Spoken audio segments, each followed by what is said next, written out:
Teaching method का आज का हमारा टॉपिक है इंडक्टिव मेथड। क्या होता है इंडक्टिव मेथड?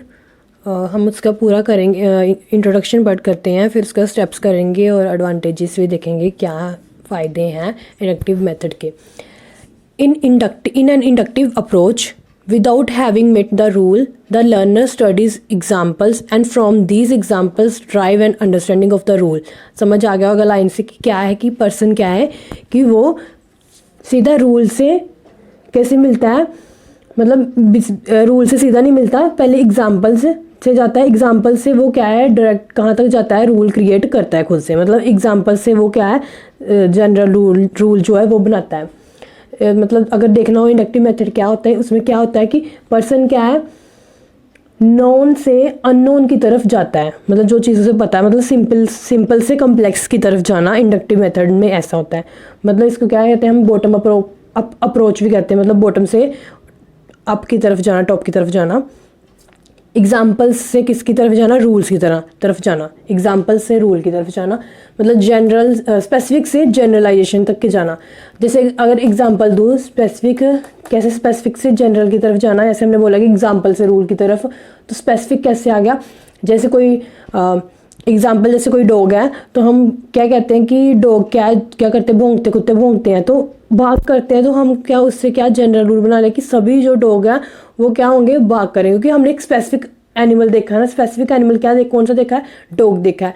तो डॉग से हमने क्या जनरल रूल बना लेके सभी जो डॉग होंगे वो भाग करेंगे। इसमें क्या है, कंक्रीट से अब्स्ट्रैक्ट की तरफ जाता है। कंक्रीट में क्या है, जिसमें चीज़ें क्या है हाथ में हो, बच्चा देख के फिर अब्स्ट्रैक्ट की तरफ जाता है, मतलब फिर आइडियाज़ लगाते हैं।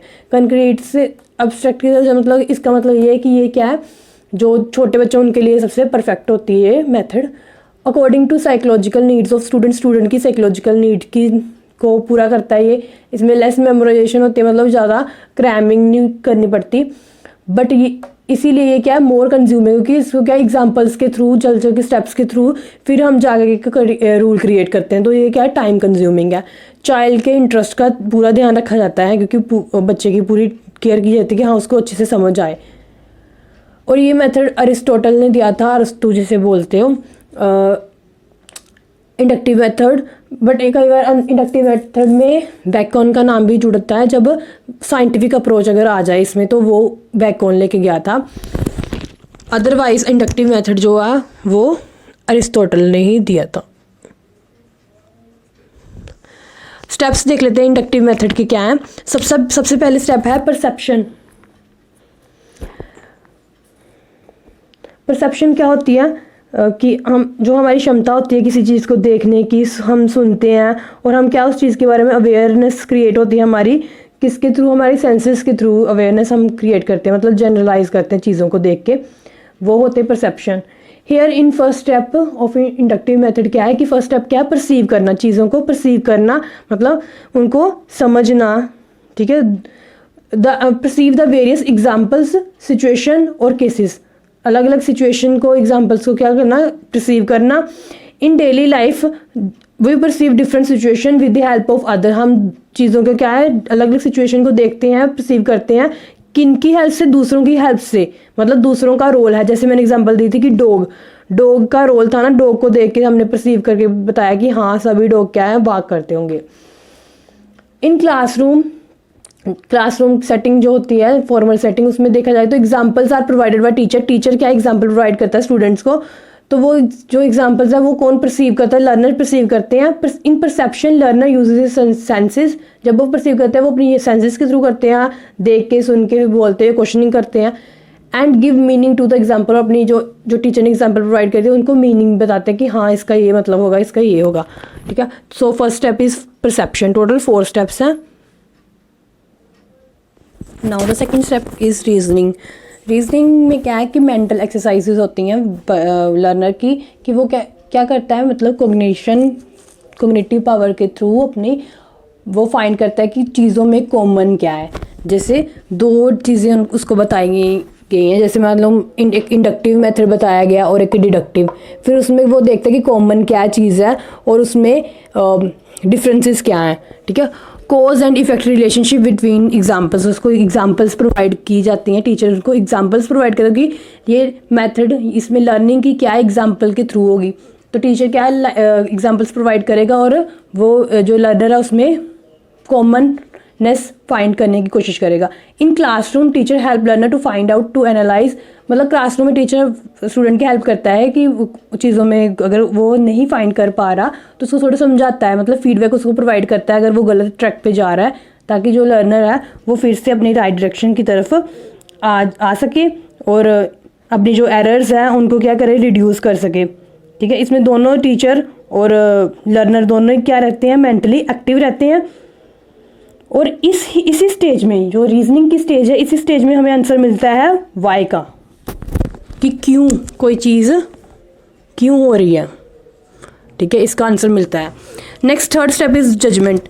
इस स्टेज में क्या है कि जज करना होता है कॉमननेस, कोर कॉमननेस और fundamental cause and effect relationship को, कि इसमें क्या क्या कॉमन चीज़ें आ रही हैं उसको फाइंड करना होता है। इस स्टेज में जज करना, उसको रीजनिंग में तो फाइंड करके बता दे कि हाँ हाँ ये है, जज करना है इस स्टेज में।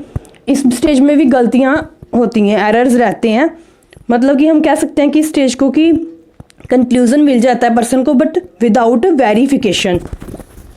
पर्सन क्या है, कंक्लूजन फाइंड तो कर लेता है बट विदाउट वेरिफिकेशन, मतलब इसमें एरर रहते हैं इस स्टेज में भी। जो हाई इंटेलिजेंट लर्नर होते हैं वो कॉमननेस फाइंड कर लेते हैं टीचर की हेल्प से, बट जो एवरेज और उनको क्या है, एवरेज स्टूडेंट है, उनको क्या है, टीचर की ज़्यादा से ज़्यादा ज़रूरत रहती है।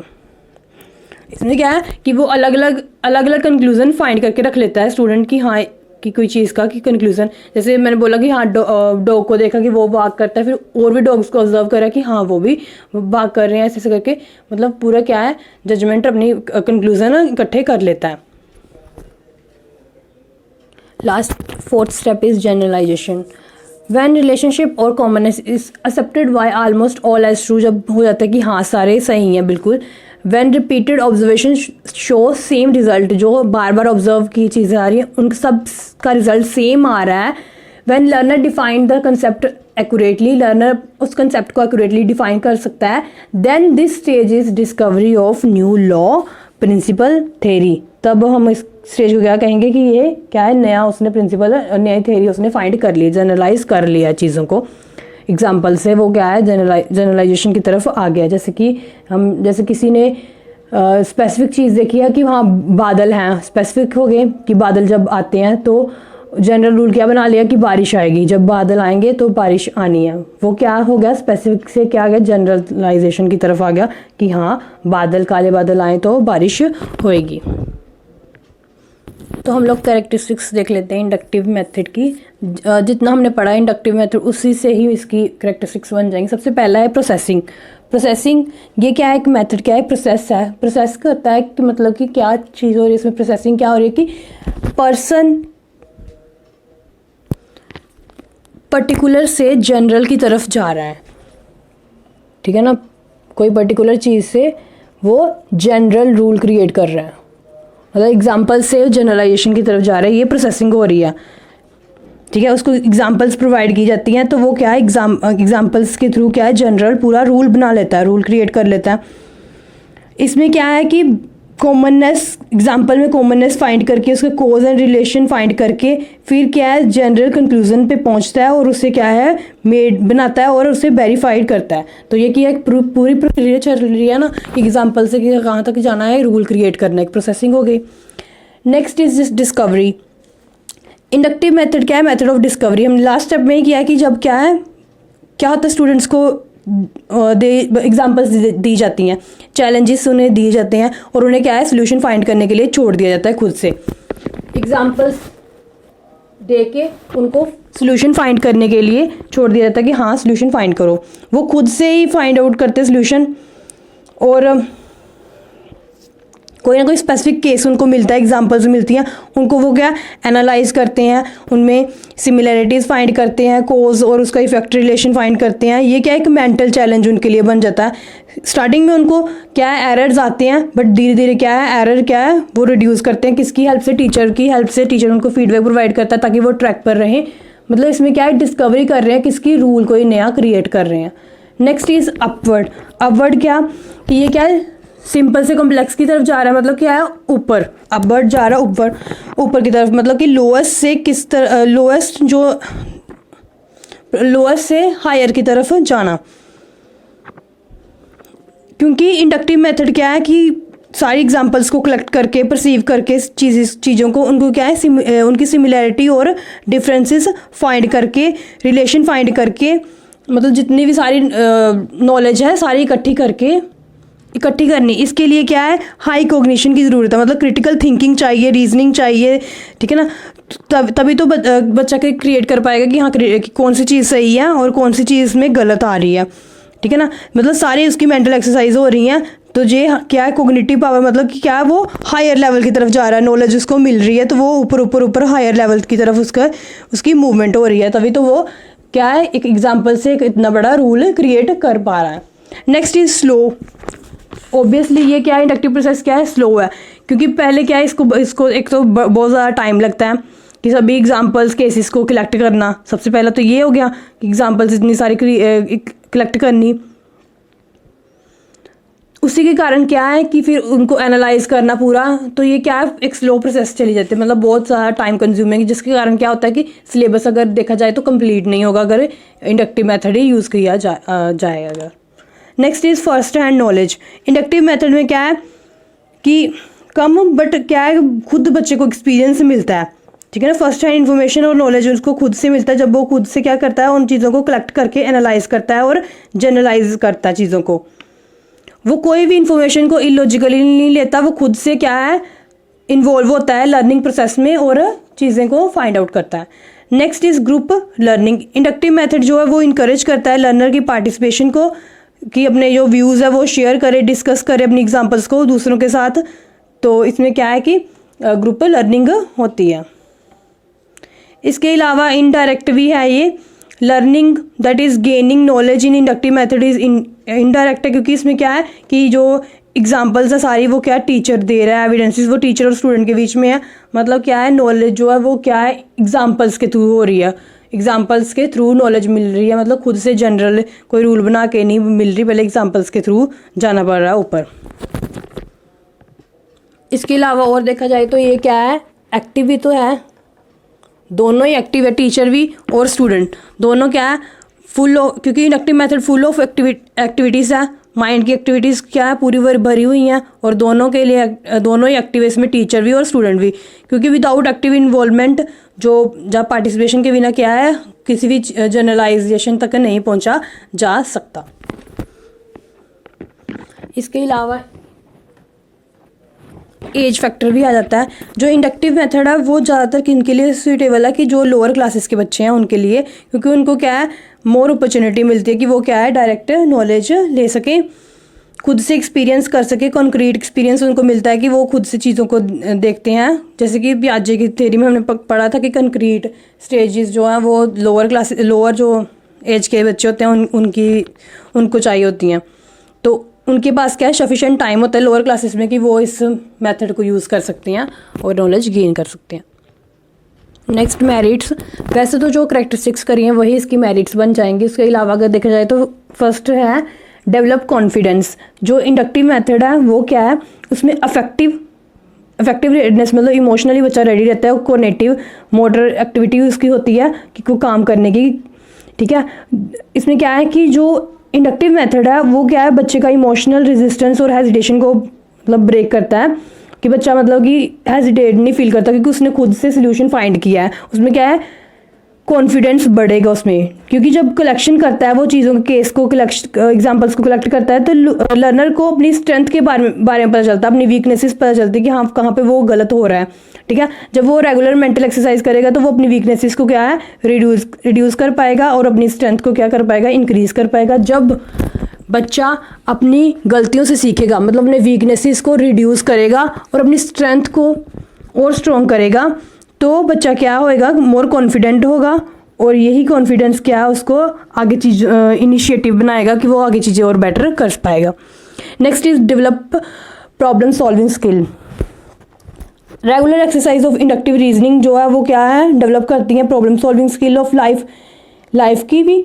विद इंडक्टिव मेथड लर्नर जो है वो अंडरस्टैंड कर पाता है चीज़ों में सिमिलरिटी क्या है, डिफरेंसेस क्या है, ठीक है। वो देख पाता है कि हाँ किस तरीके से कोई भी अगर लाइफ की भी प्रॉब्लम है तो वो क्या है, उसकी स्किल वो उसको मिल जाती है कि उसको वो दोनों चीज़ें देखता है कि किस तरीके से कोई भी चीज़ को पहले सब चीज़ें इकट्ठी करेगा, फिर उनमें फाइंड करेगा कि सोल्यूशन क्या होगा, किस तरीके से इस प्रॉब्लम को सॉल्व किया जा सके।